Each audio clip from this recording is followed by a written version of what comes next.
অনুভূতি ছিল দারুণ। শুটিং থেকে শুরু করে ডাবিং, তারপর প্রিমিয়াম পর্যন্ত সবকিছু এক অন্যরকম অভিজ্ঞতা ছিল। হুম।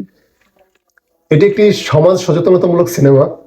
সিনেমাটিতে দেখানো হয়েছে কিশোর গ্যাংয়ের ভীতিকর পরিস্থিতি, আর এই সমাজ উন্নয়নে কিশোর গ্যাংয়ের নেতিবাচক প্রভাব। এই সিনেমাটিতে আমার ক্যারেক্টারের নাম ছিল হচ্ছে বাসু। যতটুকু করতে পেরেছি, মানে যতটুকু পরিশ্রম ছিল আশা করি তার থেকে বেশি পেয়েছি। সিনেমাটি দেখার সময় দর্শকদের এক সেকেন্ডেরও বিরক্ত হওয়ার সুযোগ নেই।